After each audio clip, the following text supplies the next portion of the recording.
have these flex picks and have some fun too. They obviously believe in it, so they wouldn't have picked it like this, especially when the hero is not picked by pretty much anyone here in the league. And on the side of FlyToMoon, they have both of those. You have the lift from the Rubik. Anything he steals from you is good for him. And then you're also playing into an Oracle. With that, pretty much able to solo you in the laning stage. It's not a great lane to play. Yeah, you can outzone him. Yeah, you have better right click, but it just doesn't feel that great. So how confident are we feeling on what FlyToMoon have been?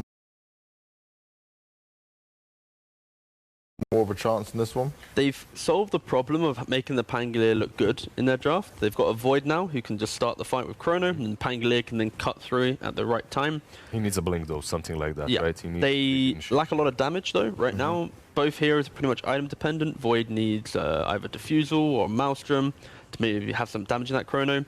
Oracle, Rubik, they pump out a little bit of damage, but it still falls off. Rubik in this game, maybe if he steals a couple spells from Windrunner or DP's in a good spot.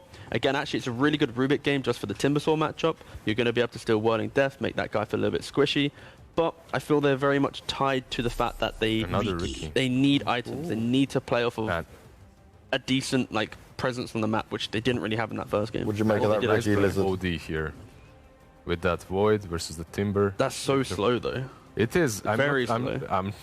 It's a hero that he loves to play. It's full comfort zone, but it is very slow. And I'm just thinking about combinations with that Chrono, because right now they don't have any. They picked this Void with Rubik and Oracle and Pango. None of them do anything in that Chrono. Rubik, alright, if he steals a good spell, he can be decent, but overall, Ricky does demolish the fact that they are very slow in this game, though. Yeah. It's going to be. Oh, okay. Okay. Yeah. What a Sky. Well. Okay, I take it back. They've got damage for the Chrono now early on. They don't really care about items anymore. The Sky does unlock this. I was thinking about Sky for VP Prodigy before they picked the Wind Ranger, right? But all right. This is strong. They're not going to allow them to play Dota. That's the plan. Just to get the Sky Rat on that mid lane, which I suppose he is, mid lane. Yeah, for sure it's a mid lane Sky. Unless it's some absolute curveball where it's some mid Rubik for Sky, but it's most likely the... Well, actually, I don't know. It could easily be either of them. Both of them have the same impact, I think, in the lane. So you're much happier with FlyToMoon this time. You're hoping they've solved the Pango problem here, and we've ended strong with the damage they need. I'm much happier, I wouldn't say. But from a 10% to now a 30%, where it's okay, my fear is just that I think Prodigy is the better team. I think we've seen that. They think they have. If Timbersaw maybe gets a couple braces, early pipe, then he mitigates pretty much all the damage that they can pump out. All of FlyToMoon's early damage is going to be primarily magic damage, because Void, he plays off his bash, and then only when he has items his physical comes in. Sky, obviously, magical damage. So I think this Timbersaw is going to be very strong. They just buy a couple hoods, they play off of that. Ricky doesn't get jumped first. Prodigy in a good spot. For me, it feels like Ice Frog just took 20% off of Always Wanna Fly's drafting capabilities. He's going to keep banging this 20% to death, old Lizard. The whole day. What's your thoughts maybe on Regen Rune? 1 in 5, it just kills you straight up. So the mid lane walks to No, it just degenerates your HP instead. But you can't stop it, you have to take damage. Please, hit me, hit me. Healed by All right, you madmen. Time to make your choices. So where are we going with this? Okay, FlyToMoon, they definitely have their chances here. I like their win condition as well. I think it's better than in the first game. At the same time, Ricky is playing versus Rubik, versus Oracle, versus Skyrat. Once he gets that Manta or BKB, it feels like a completely free. All right, T-Gov, I just want a name from you, that's it. Prodigy. Prodigy. So we're going Prodigy all the way here on the desk. Let's see what Cinderin and Suns fan have to say about this one, and hopefully they've avoided all of the technical issues and can take us through game 2 nice and smoothly. Greetings, salutations, Cinder. What the hell is this lineup? Honestly. That was not the intro I was expecting to that. This is a weird collection of heroes for VP Prodigy. I think the panel, for the most part, yes. The panel are haters, man. They just hate heroes for the sake of hating them. Like, Lina is just bad. Windrunner is just bad. You know? I mean, a lot of the time they're right, but not always, okay? Like, there's... I think not all the Windrunner fan. On the whole Windrunner out here, so... Okay, so I think there's a bit of stuff to cover in this game. It sounds like the panel overall is leaning VP Prodigy's way. And I think there's one key difference between this Riki lineup and the one of the last game, which is VP Prodigy, you have the Riki this time. They have a way of taking towers and Roche. They have a DP in their team. Right. And they have the focused fire of Windranger. And they have a frontliner in Timbersaw, which is also something that FlyToMoon were lacking last game, somebody to really set up the Riki for success. So I think they've checked some different boxes here. As far as FlyToMoon goes, I'm just worried what they're going to do when BKBs come out. Like, where's your damage? Who's going to kill anything? You have a Void as your literal only physical damage here in this game. And the enemy team want to buy BKB on DP. They might want one on Riki given the circumstances, and they might want one on Timber. I think there's a lot, in a way it's similar to game one, where there's a lot of pressure on FlyToMoon to play fast, because it seems like item timings are going to largely overtake them and stifle them in the mid game. So well, you just talked about why Riki is good on VP Prodigy versus last game on FlyToMoon. But right. I mean, looking at FlyToMoon's their lineup right now, not to hate, but again, they don't have an actual frontliner. And no Tango again, essentially, and no building takers still. I mean, I do have a soft spot, just like I do love Riki, Synderen. Skywrath mid is a lot of fun. It is. And it is one of those snowbally heroes. And at the same time, he's pretty freaking squishy. I don't know about the Windrunner support, but one shackle, he's basically dead. At the moment VPP picked that Windranger, I was like, this is going to be safe playing it. I think this is his favorite hero. He plays it so much in pubs. I think he's close to level 25 on the hero. I would say my experience playing with and against him is pretty mixed. Like, he has games where he totally pops off, and then he has games where he feels like, he would rather play another hero a lot of the time. So I think the hero by nature as a support is a little bit polarizing. Like, it's very snowbally. Do you get the early kills so you can get high levels in power shot and shackle shot and just keep rolling, or are you struggling in your lane and become kind of a liability where all you really do is hit a shackle shot? And like the panel pointed out, the matchup against Oracle is not great. It's really not great in the whole game. You can purge off Windrun. You have the Oracle ulti against the shackle shot. So he has his work cut out for him a little bit here, but they picked it into it. So they must feel confident that they know what they're going to do here. No, if you're putting all your garbage on Windrunner, you still have 3 cores you got to worry about. Of course. Absolutely. I mean, what else can you purge off? I guess, there's actually nothing crazy. Living armor? Yeah, living armor. I mean, nothing like super game breaking that would actually make a huge difference, I suppose. Can purge silence defensively. That's also pretty good. Yeah, true. Wait, can you purge off? It's like there's always something. Whenever you pick Oracle, there's always something, right? That can be. Yeah, it's a solid hero for sure. So, and yeah, if they go to mid to late game, they will definitely have a better shot than last game, I think, just because of the Void being a super hard carry. Again, V-Tune telling us exactly what his item build will be. I love this, man. I shall buy one Wraith Band, Magic Stick, the boots, and then the Mask of Madness. I love it. And then boots again. Why does he want 2 boots? Because 2 boots better than 1, bro. See, this is why you don't make your entire build. He's just going to press his quick buy hotkey all the time, and then he's going to be like, how the hell did I end up with 2 boots? I think it's actually a hidden Easter egg item. It's Mask of Boots. It's the new one, the new boots that are going to be coming. Why did you not go with Boots of Madness? Mask of Boots. Mask, because it's 5 in the morning, for God's sake. I've already told you, Synderen. Jesus. Sorry. Well, the bounties will be split evenly. Thank you, Synderen. Imagine being a new viewer. They probably think you actually hate me. We get messages legitimately all the time about how either you're mean to me or I'm mean to you. Yeah. It's like, no, this is friendship. Okay? This is what friendship sounds like. Until it's not anymore. Yes. Well, we're not quite there yet. We're close still. We've managed for a few years. We can probably go a bit longer. Yeah. That's what she said. So, Epileptic Kid and Ein in the top lane. The Riki, the Tree. Tree, of course, sporting that Orb of Venom. Oh my God, they're going to get a very early courier kill here.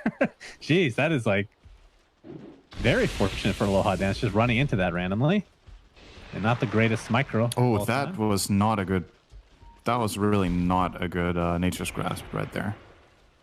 I mean, it looks satisfying because it's straight down, but he needed an angle to cover the stairs there. I think satisfaction is all that matters in this game, Cinderin. The thing is, if he places this grasp better, Rubik will actually struggle to pull that wave. He will take way too much damage standing in the grasp and might even die. But he got a free pass there. So that was a little bit lucky for him. Yeah, so far Aloha Dance doing a great job in this top lane. Epileptic Kid able to kill some creeps under the tower, using a Blink Strike to help him out. So Skywrath Mage versus the Death Prophet mid. How's this matchup normally go? I don't see much Skywrath mid. My intuition tells me that Skywrath is slightly favored early on. But when Spirit Siphon gets a couple of levels, DP can just heal from creeps, right? Whenever the Skywrath starts harassing you a lot, you put a Siphon on a melee creep, like, whatever. Shrug it off, keep farming.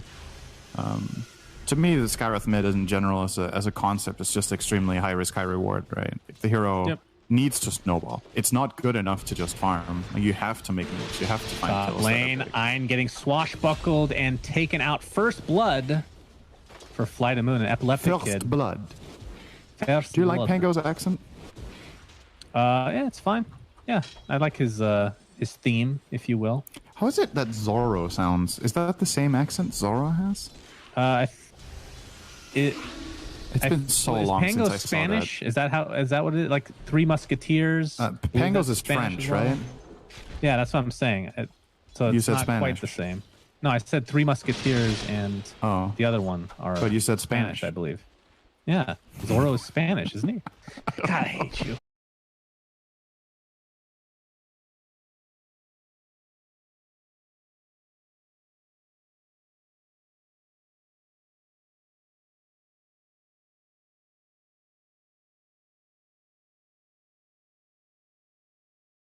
He generally isn't like budget, but the trend is just being an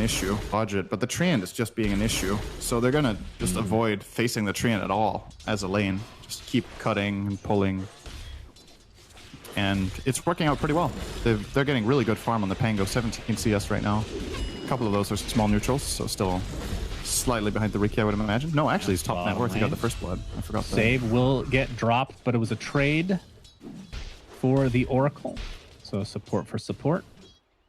You think Timbersaw is going to be fine in this lane overall? It feels like he's going to be a tough one to kill. He will be almost impossible to kill already.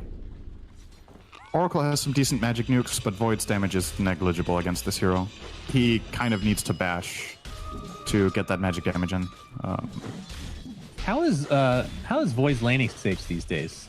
Because historically speaking, he's been one of the worst here. Actually, another courier kill, this time bottom lane. These things are dropping left, right, and center. But yeah, Void's always one flag going to take a power shot to the face. But how's Faceless Void these days in lane? I mean, his bash has been buffed over the years. I think Void most of the time holds his own. I actually think the hero isn't that weak in lane in general. He has decent base damage. He has good base armor. As long as his support in lane has some sort of presence, I think Void can lane against almost anything. It's more about, even if you lane well, the hero needs quite a few items, and he is very cooldown reliant. So in a meta that in general has been fast, that's kind of a weakness, right? Always want to fly. It feels like they've taken a lot of steps. Always want to fly, getting chased down right now. Save, power shot, not even remotely close. But they've taken a lot of steps over the years to make a lot of these hard carries actually be useful in lane, right? Like for so many years, it felt like the position one is just there. If you didn't get free farm, you were absolute garbage. Oracle, another death here. Actually, Save stuck around the whole time to find that kill. That was impressive. Very Always when Fly is going to ping out the ward, though. He's like, there's no way he goes for this without this vision. And he is absolutely right. For sure. Oh, Tree, top lane, another courier kill. This time, VPP will be taking one for themselves.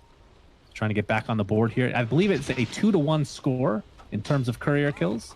FlyToMoon still with the lead as of now. Keep track of that throughout the game, by the way. Very important. Oh, not the rune FN was hoping for. Oh, he's actually so angry he's just going to destroy it. Instead of walking another 100 range to pick up that illusion, he's like, fuck this. I never get lucky with runes. You gotta love it.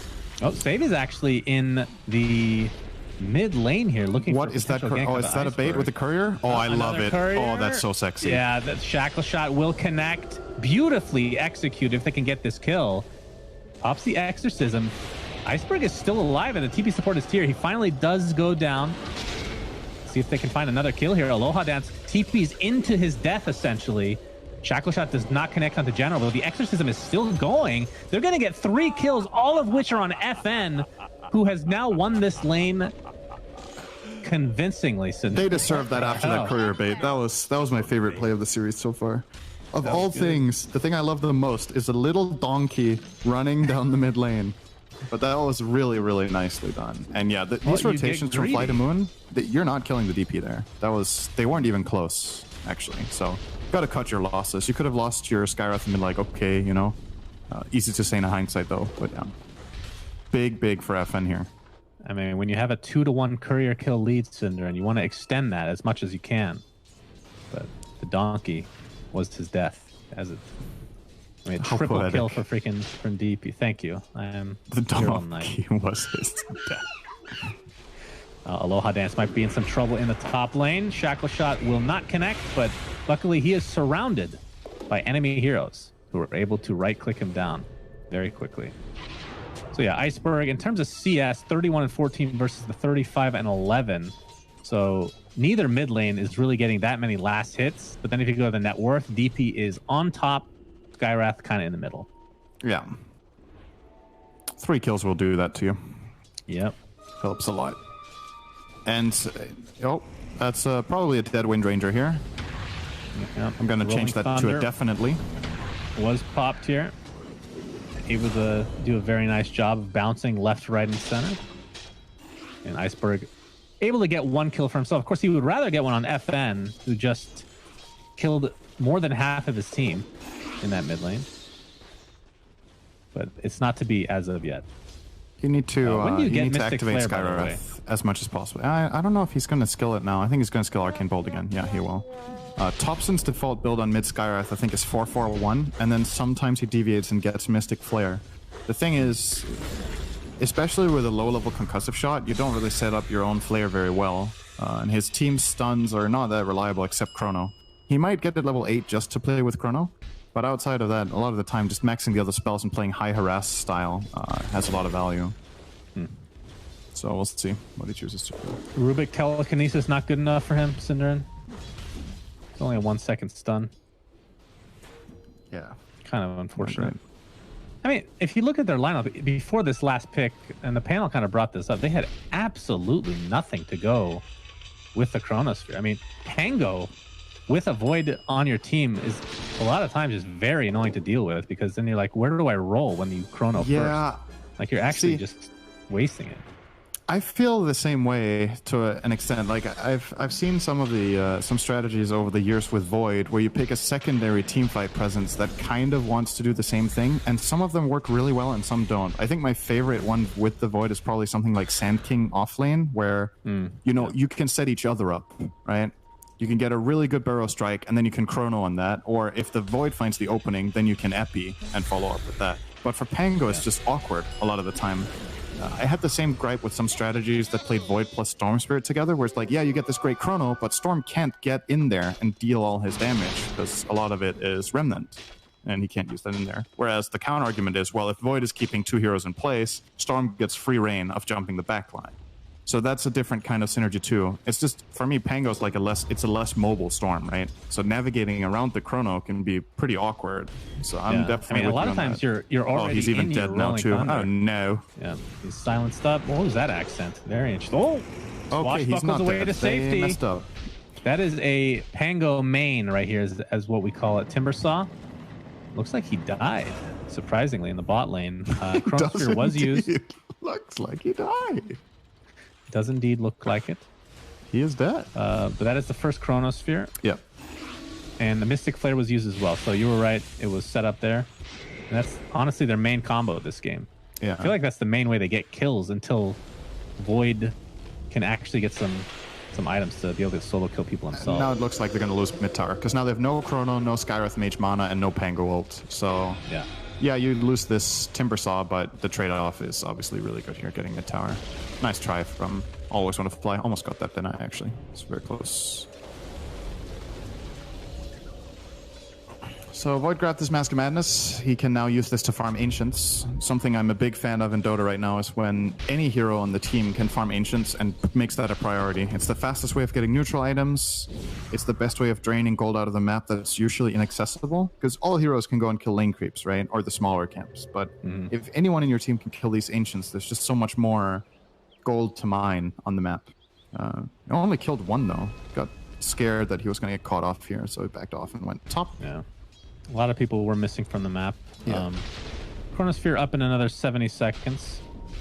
And yeah, I think he's doing relatively well. I mean, he's top net worth on his team, but there are two on the other side that not only match, but exceed him just by a little bit. As I say that he is now taking first place, but relatively close overall. Yeah. Obviously, VPP favored very slightly at this point in time.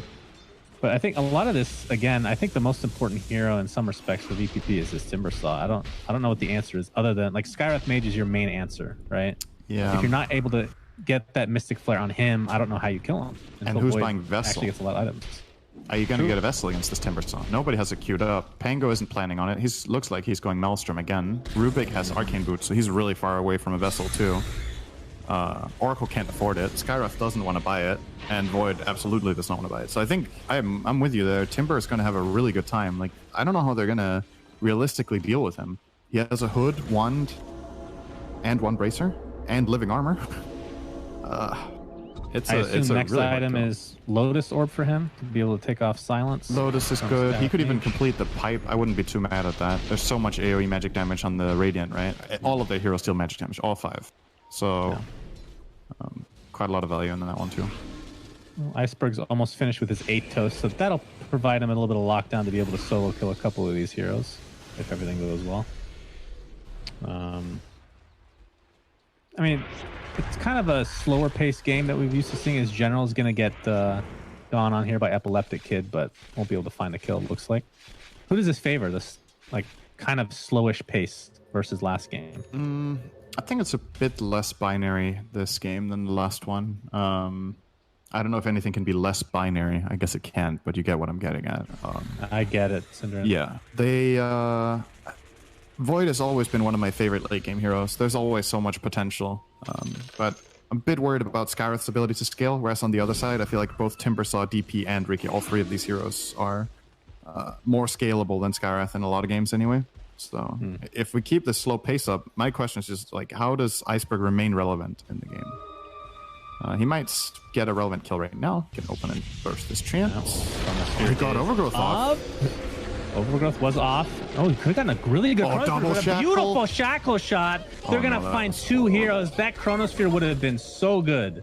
Although I don't know if they had the damage regardless. But either way, the shackle shot was what finished that fight immediately for VPP. As now the chase is on for Aloha Dance. He'll get out. Trying to use this exorcism to the highest potential. Really heads up Overgrowth from Aina there. He's like, okay, if I don't cast this instantly, I'm not going to get it off. So as soon as he saw anyone, he just popped it, and they responded quickly. A lot of people try to hold their Overgrowth for like a good moment where you can get like 3 or 4 heroes or come out and get the flank, but a lot of situations, just getting a decent spell off can have mad value. Solo just like kill, Epileptic Kid. It's going to be close. Oh, the shackle shot again. Windrunner. Slacks is just rolling over in his bed right now, in his filthy, disgusting bed that he probably hasn't washed the sheets of in months. Because Wind Ranger, very MVP. Insult. I can dig that. Well, I know him very well, so I can picture it in my mind. I mean, I'm not saying you're wrong. You're just an asshole. No, that's another story. But that's 2 huge shackle shots here. Not only saving the Ricky, but getting the kill on the mid Skyrath as well. Good stuff from Save. Well, always want to fly. Tune again. Hey, he still has Chronosphere, so they do want to set this up, and Skyrath is already back. And they got off a nice time dilation, which is another reason to get the Atos, or the Lotus, I should say. Shackle again, my goodness. On top of the smoke, but there is the ult from Oracle, keeping the Void alive, and Ricky's going to be the first death. Now Windrunner is next. Timbersaw getting bashed to a high extent. Ein does have overgrowth if he really wants to save here. I think he's okay. DM. Yeah, he is very tanky. Looks like he'll be good to go. So nice setup from FlyToMoon though. That was good. Yeah, for sure. Oh, they're going to find more potentially. They get the Rolling Thunder on top of more stunnage, as I like to call it, with that newly picked up Atos. So Timbersaw does die in the end, and this is going to be a tier 1 tower in the favor of FlyToMoon as well. Yeah, definitely picking up some speed here. Oh, General swashbuckled in, and now VP Prodigy know there's no Oracle ulti, and there's no Chrono, and there's no Skywrath ulti, and no Pang ulti. There's like nothing.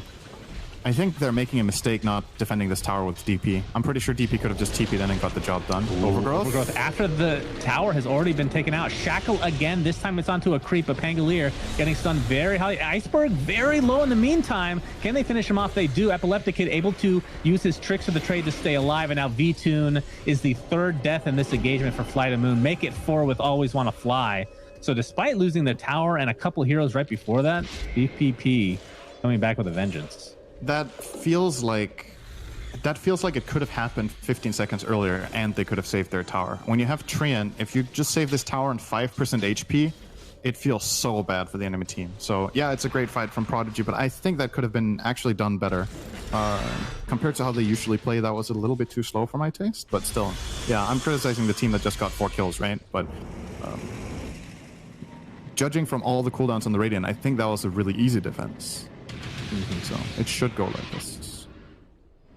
I actually have a random question for you. Now that you were bringing up kind of the late game potential with Void and all that.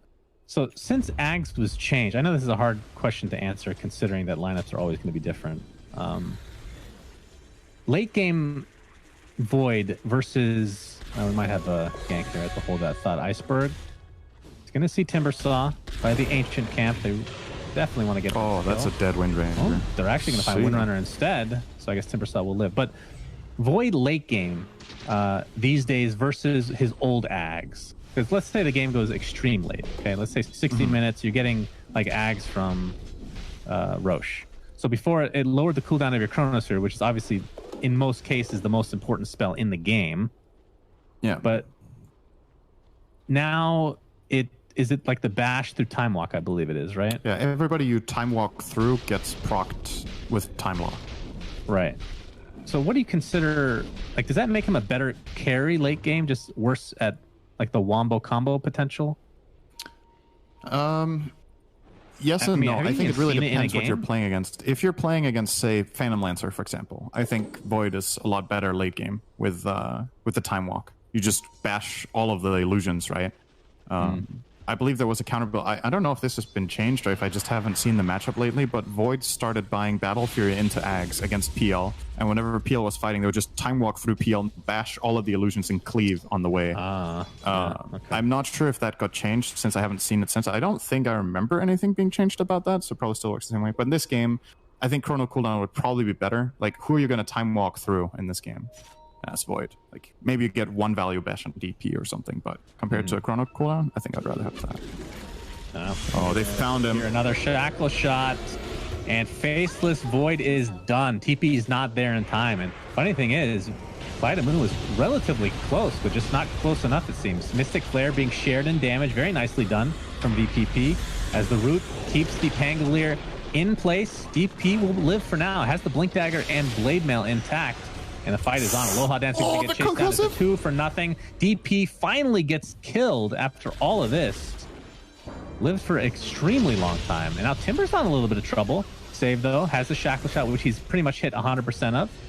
So they will probably fear that. They know the RNG is in his favor. It's not skill. It's all RNG. Now the jump in onto the Skywrath Mage, but the beautiful ult from Oracle is going to keep him alive. The question is, can they do enough damage to finish him off regardless after the fact? I believe so. He's going to try to take Windrunner with him, but it's not to be. So 3 for 1.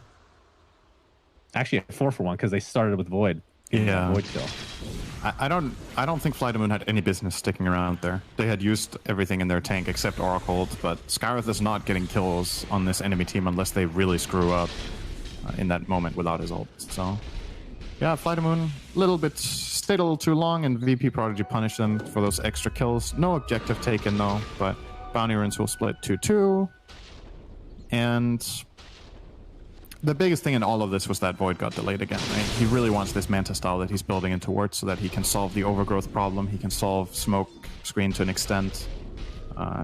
If he's really clutch with it, can avoid Shackle Shot. DP silence. There's just a lot of problems for Void right now that need to be fixed for him in the game. Yeah. So Manta into Scotty. I have actually yet to see the Scotty since they changed it, or since they added the negative regen.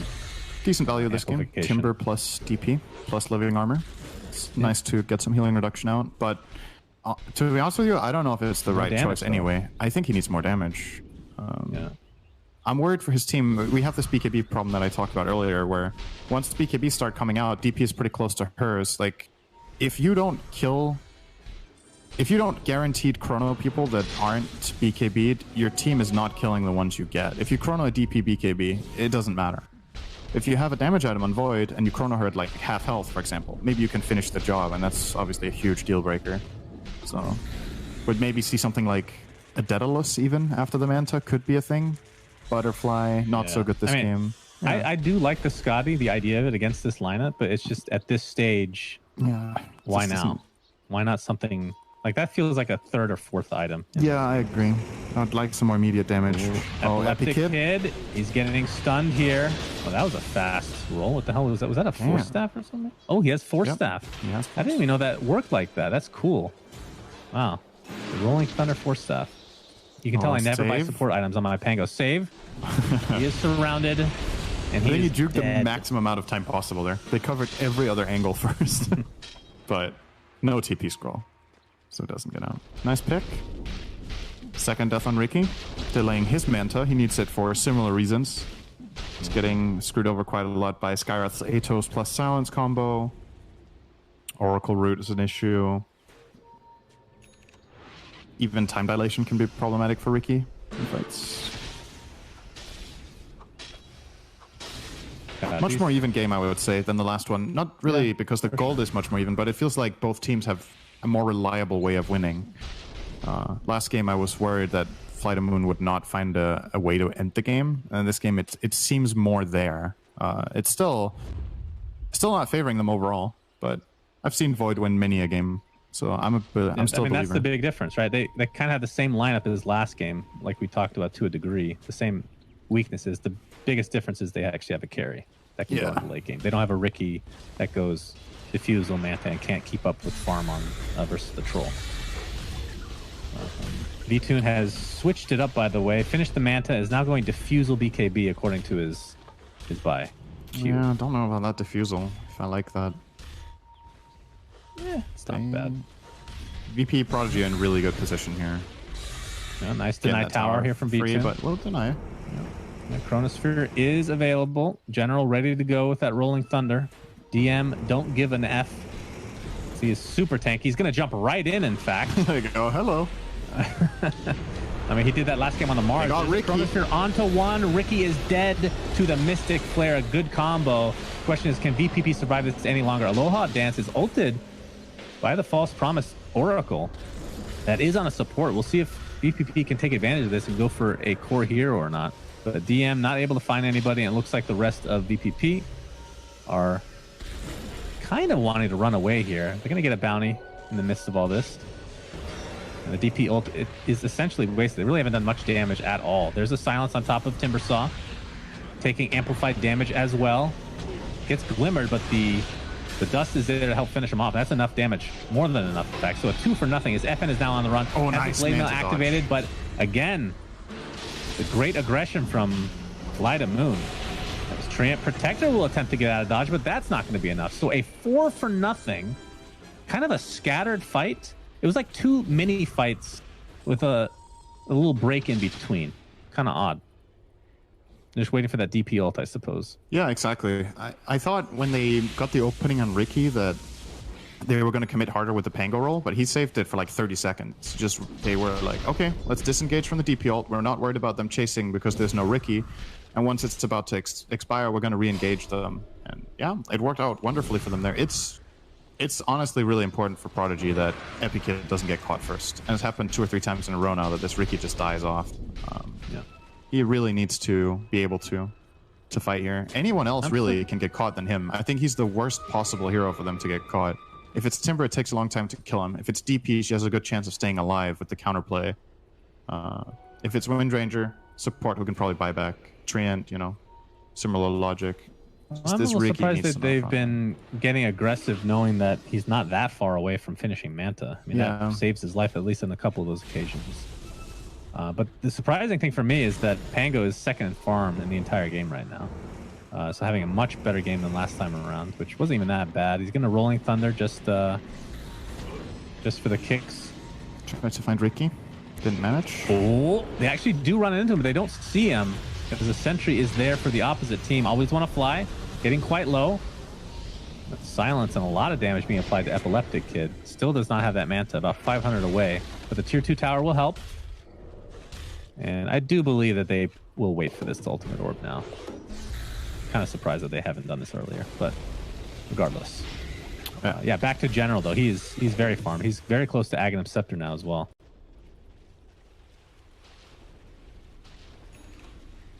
Still the same like potential issue with playing around Chrono. It will always be there in this game that they need to play wisely around each other. Whereas the Dire have a bit more immediate synergy with Overgrowth plus Timber / DP, getting all their damage out, smoke screen on top of it.